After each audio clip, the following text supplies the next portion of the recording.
Hace 2000 años, una sola plaga cambió el curso de la historia de la humanidad. Jesús de Nazaret, llamado el Hijo de Dios y considerado el Salvador largamente esperado, fue traicionado, condenado injustamente, ridiculizado y clavado en una cruz romana. Detrás de este suceso se encontraban líderes poderosos y guerreros aguerridos. Sus motivos eran egoístas, la codicia, la envidia, el deseo de poder y el miedo a perderlo. Creían que la crucifixión acabaría con su voz. Pensaban que, al eliminarlo, también eliminarían a sus seguidores. Pero su muerte no fue una derrota, marcó el comienzo de algo eterno. Sin embargo, las escrituras y las fuentes históricas pintan una cruda realidad. Todos los que participaron en su ejecución finalmente enfrentaron su propia caída, a menudo tan oscura y dolorosa como sus acciones. Gálatas 6:7 lo expresa así: no se dejen engañar, Dios no se engaña. Todo lo que el hombre sembrare, eso también segará.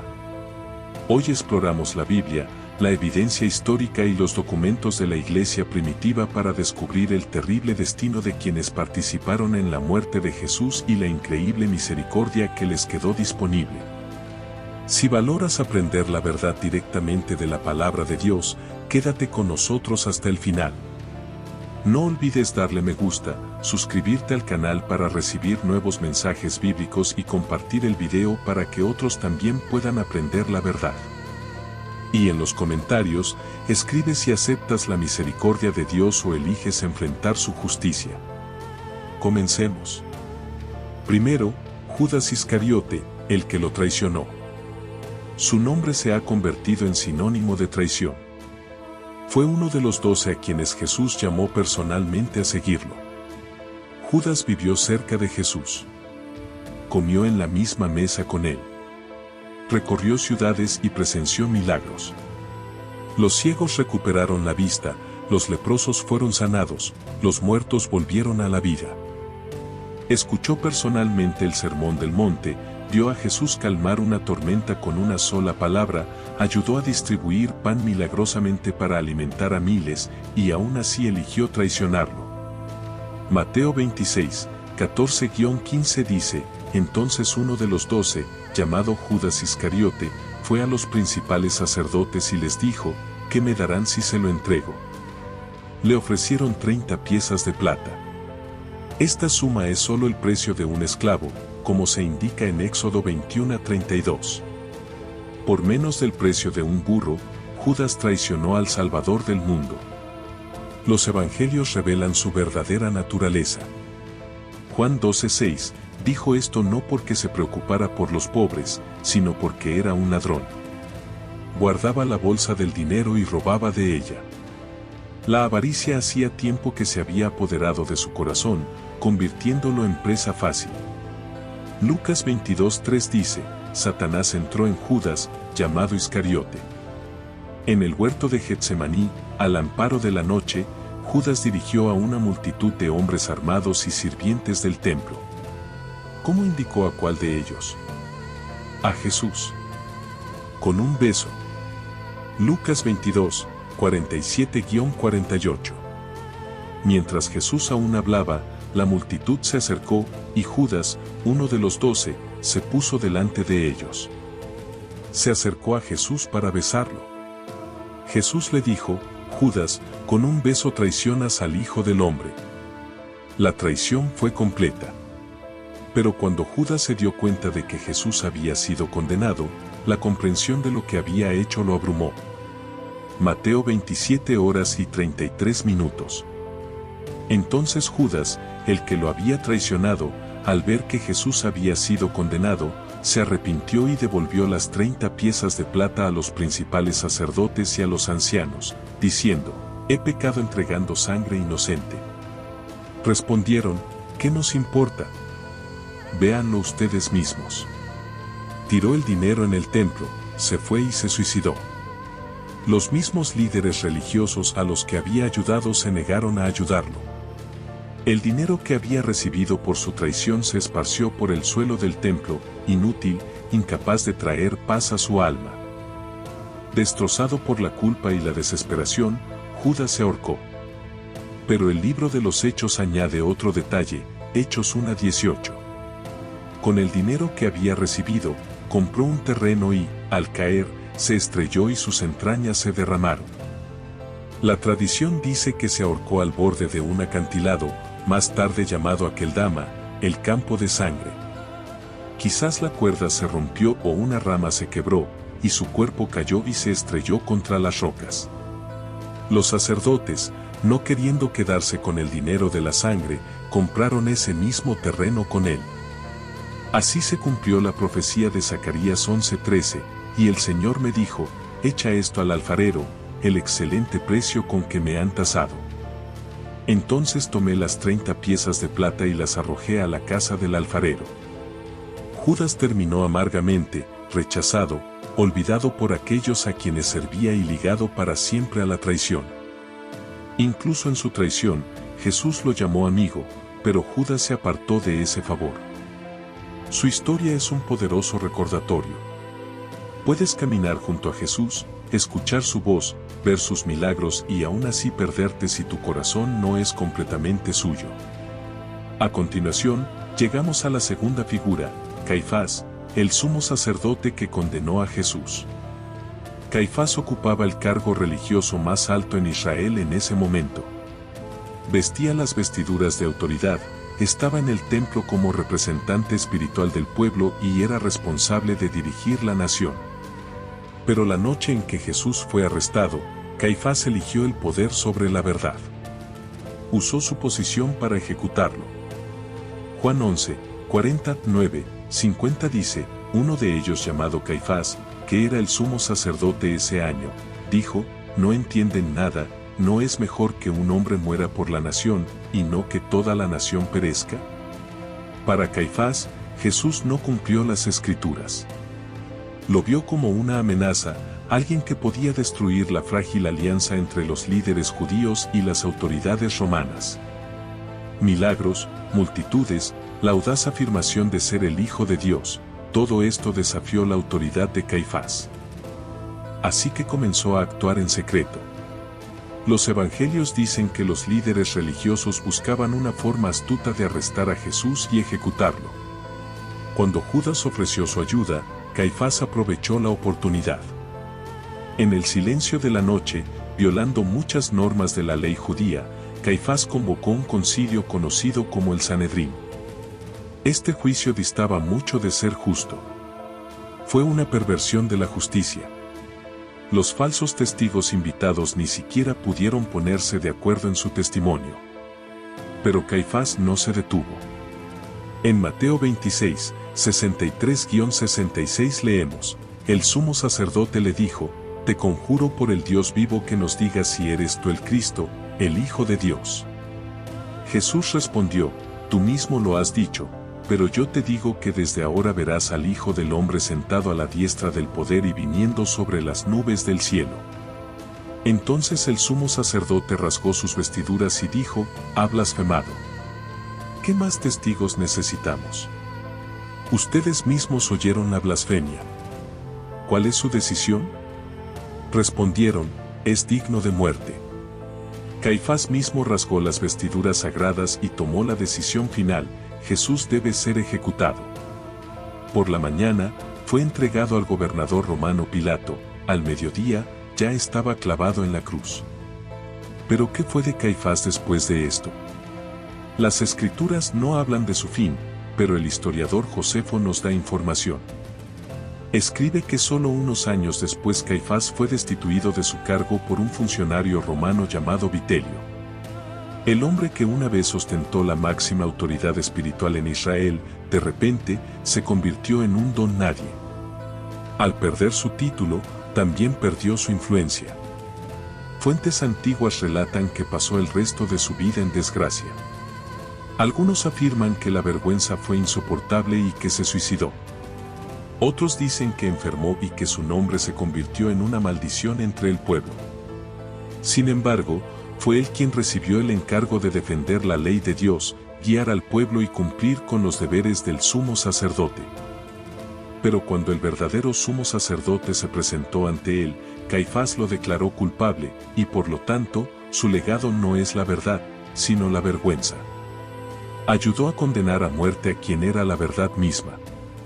Ahora llegamos a Anás, un hombre que operaba desde la sombra. Era el suegro de Caifás y anteriormente había ocupado el mismo poderoso cargo de sumo sacerdote. Aproximadamente del 6 al 15 DC, Anás fue el principal líder religioso de Israel. Aunque los romanos posteriormente lo despojaron de su título, no perdió su influencia.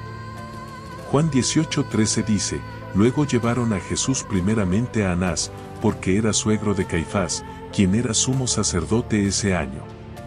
Cuando los soldados arrestaron a Jesús en el huerto, no lo llevaron directamente a Caifás. Lo llevaron a Anás. ¿Por qué? Porque era Anás quien seguía gobernando entre bastidores. Aunque no tenía un título oficial, su influencia en el concilio era enorme. Anás no era solo un ex sumo sacerdote, era un estratega político. La historia muestra que sus 5 hijos y su yerno, Caifás, también llegaron a ser sumos sacerdotes. El sacerdocio se había convertido en un imperio familiar y Anás estaba al mando. Cuando interrogó a Jesús, sus preguntas fueron agudas y directas.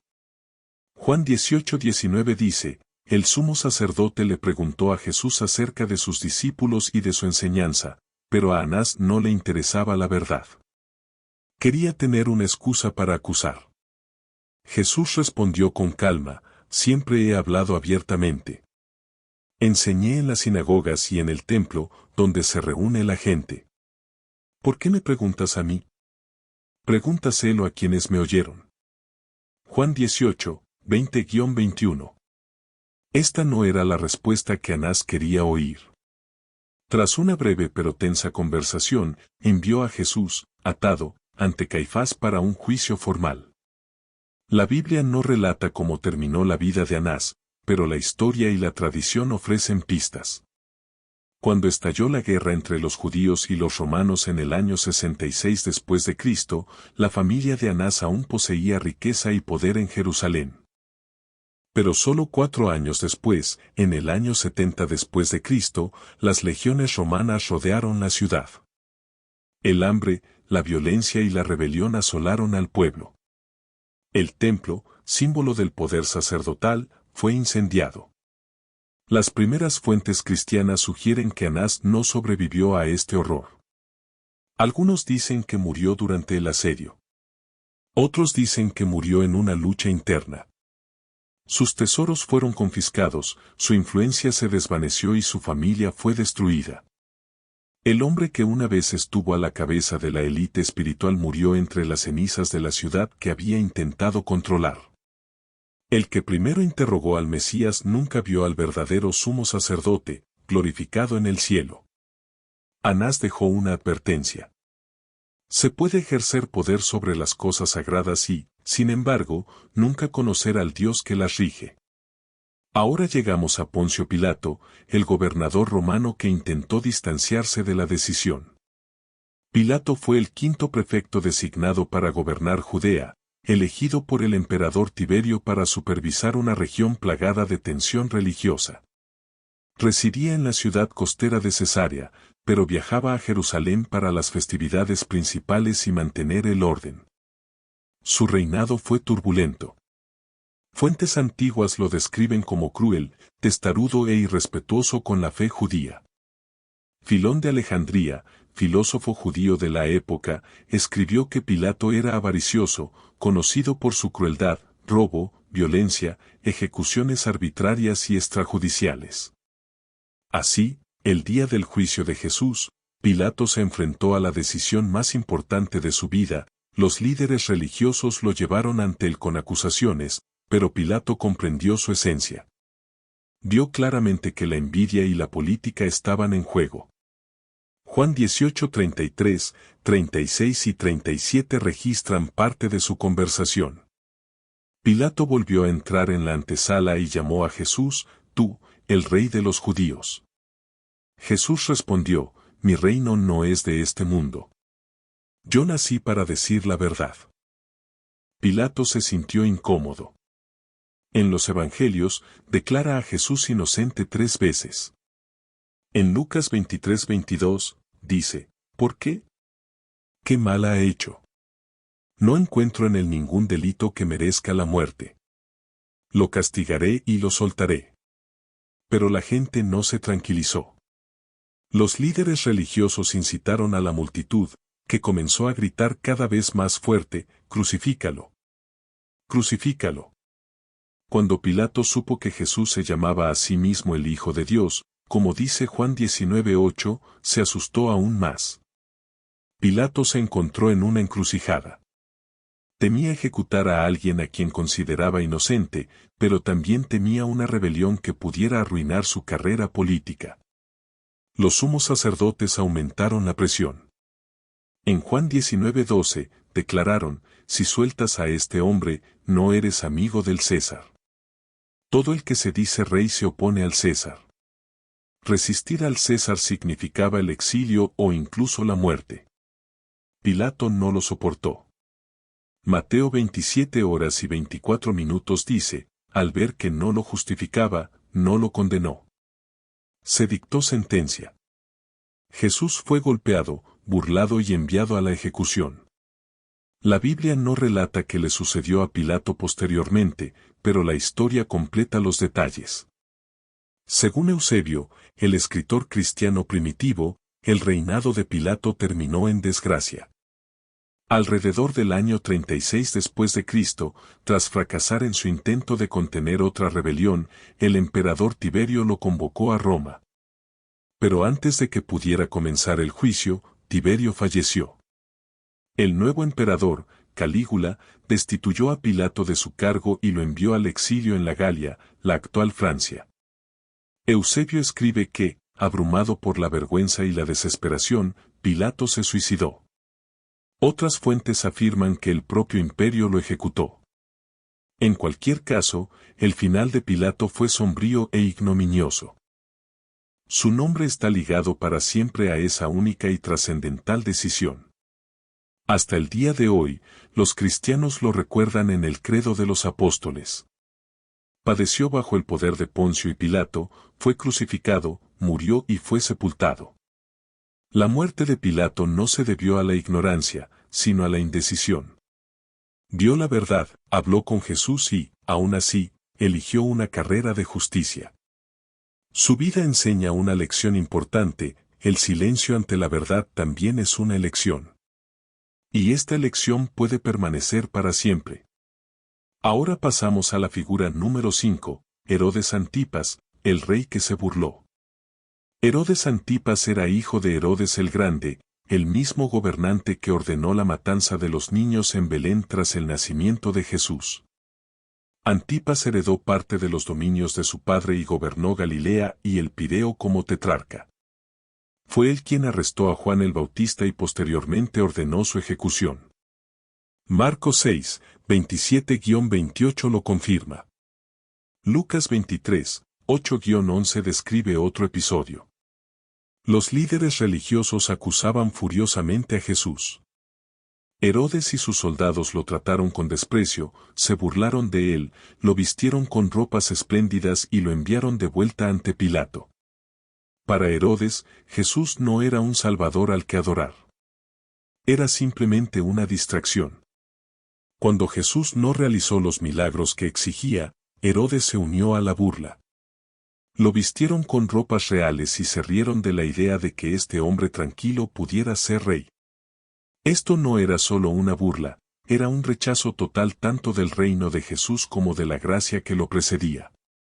La historia nos dice que los últimos capítulos de la vida de Herodes Antipas fueron tan humillantes como su trato a Cristo. Según Josefo, Herodes perdió posteriormente el favor del emperador Calígula. Su propio sobrino, Herodes Agripa I, lo acusó de conspiración.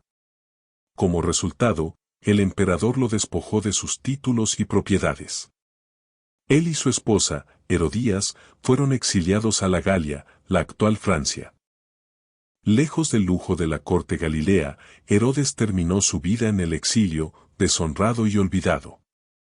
Según la tradición, murió solo y arrepentido, un exgobernante despojado de todo lo que poseía.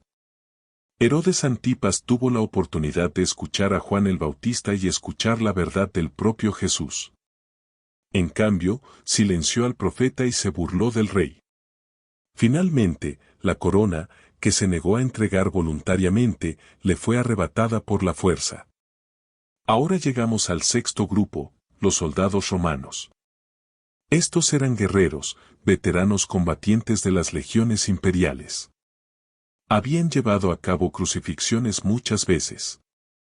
Para ellos, era solo una ejecución más. Clavaron multitudes en la cruz, y sus corazones habían sido endurecidos por la crueldad durante mucho tiempo. Pero ese día fue diferente. Ese día, torturaron al Hijo de Dios. El Evangelio describe su crueldad. Mateo 27.27 a 31 dice, entonces los soldados del gobernador llevaron a Jesús al palacio y reunieron a toda la tropa en torno a él. Le quitaron la ropa y le vistieron un manto de púrpura. Trenzaron una corona de espinas y se la pusieron en la cabeza, y pusieron una caña en su mano a modo de cetro.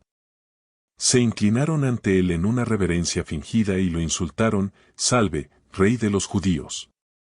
Luego le escupieron en la cara y lo golpearon en la cabeza con la caña. Cuando terminaron, le quitaron el manto de púrpura, se lo pusieron de nuevo y lo llevaron para ser crucificado. Estos mismos hombres le clavaron clavos en las muñecas y los pies, levantaron la cruz del suelo y se sentaron a verlo asfixiarse. Fueron ellos quienes echaron suerte sobre su ropa mientras agonizaba, cumpliendo las palabras del Salmo 22 a 18, se reparten mis vestidos y echan suerte sobre mi ropa. Sin embargo, no todos abandonaron la escena sin cambiar. Mateo 27 a 54 dice: el centurión y los que lo custodiaban, al ver el terremoto y todo lo que estaba sucediendo, sintieron un gran temor y dijeron, verdaderamente este era el Hijo de Dios. El centurión a cargo de la ejecución no pudo negar lo que vio. Esta crucifixión era diferente a cualquier otra que hubiera visto. La Biblia no dice qué fue de estos soldados después de ese día. Desconocemos sus nombres ni el rumbo que tomaron sus vidas, pero las fuentes cristianas primitivas y la tradición histórica indican que muchos de los que participaron en la crucifixión de Jesús no vivieron mucho. Algunos murieron durante las revueltas en Judea, otros murieron en tierras extranjeras luchando contra los enemigos de Roma. Otros sufrieron una muerte repentina y trágica. Muertes, accidentes, desastres, eventos que se convirtieron en recordatorios. El juicio de Dios puede no ser instantáneo, pero siempre llega. En el ejército romano, los verdugos eran considerados prescindibles. A menudo eran enviados a los campos de batalla más peligrosos. Y ninguno de los que clavaron al Rey de la Gloria en la cruz pudo escapar del juicio final. Hebreos 10, 30-31 advierte: el Señor dice, mía es la venganza, yo te libraré. Y también, el Señor juzgará a su pueblo. Es terrible caer en manos del Dios vivo. Estos soldados romanos nos enseñan una dura lección. Uno puede estar en el centro de la historia, presenciar el mayor sacrificio y aún así salir impasible. Pero no todos se fueron indiferentes. Para al menos un centurión, la cruz no fue el fin, sino el principio de la fe. La figura número 7 es la multitud y sus líderes. No solo eran Judas, ni solo los sumos sacerdotes ni Pilato. La multitud también jugó un papel. Muchos vieron los milagros de Jesús con sus propios ojos. Algunos comieron el pan que él multiplicó. Otros fueron sanados por su toque. Pero cuando estuvo ante ellos, azotado, silencioso y coronado de espinas, eligieron a otro. En Mateo 27 a 20, 1 a 23, Pilato preguntó, ¿a cuál de los dos quieren que le suelte? Respondieron, a Barrabás. Entonces Pilato preguntó, ¿qué haré, pues, con Jesús, llamado el Cristo? Todos gritaron, crucifícalo. Pilato preguntó, ¿por qué? ¿Qué mal ha hecho? Pero ellos solo gritaron aún más fuerte, «Crucifícalo». Y se pronunciaron palabras que resonarían a través de los siglos. Mateo 27.25 registra, todo el pueblo respondió, «Su sangre sea sobre nosotros y sobre nuestros hijos». Estas palabras no solo fueron una admisión de culpa, se convirtieron en profecías. Unos 40 años después, se cumplió la advertencia de Jesús. En Lucas 19.41.44, Jesús, contemplando Jerusalén, lloró y dijo, «Vendrán días en que tus enemigos te rodearán, te sitiarán y te destruirán. No dejarán piedra sobre piedra, por cuanto no reconociste el tiempo de tu visitación». En el año 66 después de Cristo, estalló una revuelta contra Roma en Judea. Para el año 70 después de Cristo, el general romano Tito y su ejército sitiaron Jerusalén. El historiador Josefo escribe que la población de la ciudad aumentó drásticamente debido a los peregrinos de la Pascua, y todos se vieron atrapados. La hambruna se apoderó de la ciudad, la comida desapareció, la gente luchaba por migajas y algunos cometieron actos horribles para sobrevivir. Fuera de las murallas de la ciudad, los romanos crucificaban a cientos de personas a diario. Las colinas se llenaron de cruces hasta que no quedó madera. Finalmente, el ejército irrumpió. Comenzó la masacre. Josefo escribe que más de 1 millón de personas perecieron de hambre, por la espada o en las cruces. Los que sobrevivieron fueron vendidos como esclavos o llevados a Roma para ser ejecutados en las arenas. El templo, corazón del culto de Israel, el lugar donde una vez habitó la presencia de Dios, fue quemado. El oro que cubría los muros interiores se derritió y se formó vidrio entre las piedras. En su afán de lucro, los soldados desmantelaron el templo piedra a piedra, sin saber que con ello cumplían la profecía de Jesús en Mateo 24-2, no quedará piedra, sobre otra, toda piedra será derribada. La multitud gritó una vez, «Su sangre sea sobre nosotros y sobre nuestros hijos». Y en el año 70 después de Cristo, ese clamor fue respondido con llamas y destrucción, pero incluso en eso, se vislumbró un atisbo de misericordia. La sangre de Jesús puede estar sobre una persona no para condenarla, sino para salvarla. Apenas unas semanas después de la crucifixión, en la fiesta de Pentecostés, Pedro se encontraba en esa misma ciudad y predicó el Evangelio, quizás a las mismas personas que gritaban, «Crucifícalo». Hechos 2:40 dice primero, los que recibieron su palabra fueron bautizados, y se añadieron aquel día unos 3,000. La ciudad que clamó por la muerte de Jesús se convirtió en el lugar donde miles hallaron vida en su nombre. El destino de Judas, Caifás, Anás, Pilato, Herodes, los soldados y la multitud revela una profunda verdad. La justicia de Dios puede parecer lenta, pero siempre llega. Gálatas 6:7 nos recuerda, no se dejen engañar, a Dios no se le puede engañar. Todo lo que una persona siembra, eso también cosechará. Puede llevar años o incluso décadas, pero nadie escapa del juicio de Dios. Judas cosechó desesperación. Caifás vio desmoronarse su poder. Anás lo perdió todo. Pilato fue exiliado. Herodes terminó su vida en desgracia. Los soldados enfrentaron la muerte. El pueblo vio su ciudad destruida. Pero la cruz de Jesús no es solo una imagen de justicia. Es una imagen de misericordia.